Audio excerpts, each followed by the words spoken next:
Bitcoin miners hold $90 in AI deals and $27 of power. Bernstein says Bitcoin miners have signed more than $90 billion in AI infrastructure partnerships and now control roughly $27 of planned power capacity, according to a Bernstein research note circulated on May 20, 2026. The figures, flagged by CoinMarketCap on X, position the mining sector as one of the larger landlords of the AI data center buildout, not just operators of hash rate. The numbers land while Bitcoin trades at $77,459, up 0.8% on the day, but down 4.1% on the week, with the Fear and Greed Index at 40, neutral, as of May 20, 2026. The macro picture for miners is mixed. BTC price pressure squeezes hash rate economics, while GPU hosting contracts pay in dollars and lock in multi-year revenue. A power play, not a hash rate play. The headline that matters is 27GW. That is the planned, contracted, or optioned power capacity that publicly disclosed miners say they can route into AI workloads. For context, US hyperscalers have been competing for individual sites in the 100 to 500 MW range. A miner with several gigawatts of substation rights, grid interconnects, and permitted land does not need to build a moat. It already has one. Bernstein's $90 billion figure aggregates announced deals, framework agreements, and signed AI hosting contracts across the sector. The disclosure quality varies. Some are firm dollar contracts, others are capacity commitments without final pricing. Treat the headline number as directional rather than locked-in revenue. The miners that re-rated several listed miners have already moved from energy company that mines Bitcoin to energy company that rents power to AI. Core Scientific signed a multi-billion-dollar hosting agreement with CoreWeave, then expanded it. Iron, Hut 8, Cypher, and TeraWulf have each announced AI-related capacity. Riot Platforms has pivoted parts of its Texas footprint toward hyperscale tenants.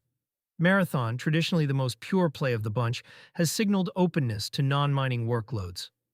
The investor read-through is straightforward. A megawatt of permitted interconnected power in Texas or the Mid-Atlantic now trades at a higher implied multiple inside an AI hosting contract than inside a mining P&L. That is why several of these stocks have decoupled from Bitcoin spot price moves over the past quarters.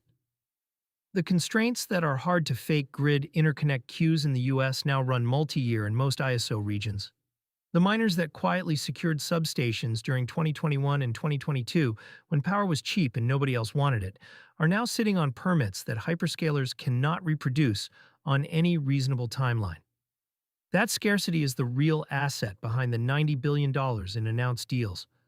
There are constraints to flag.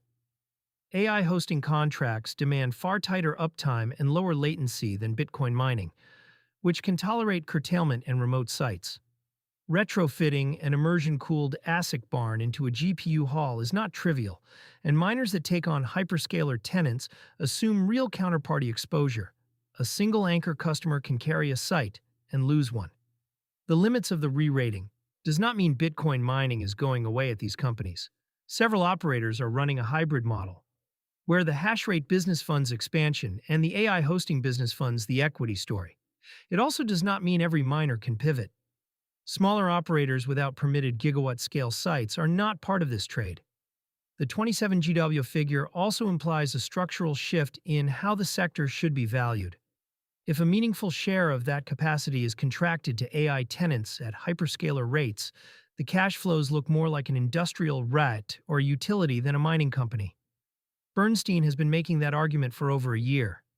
The dollar figure is the cleanest version of it yet. The knock-on effect for crypto cards, exchanges, and DeFi protocols, the indirect read is on energy.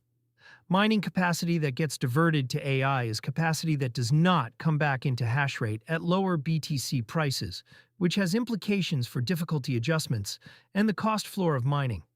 It is also a reminder that the largest balance sheets in the public crypto sector are increasingly built around real-world power assets, not token holdings.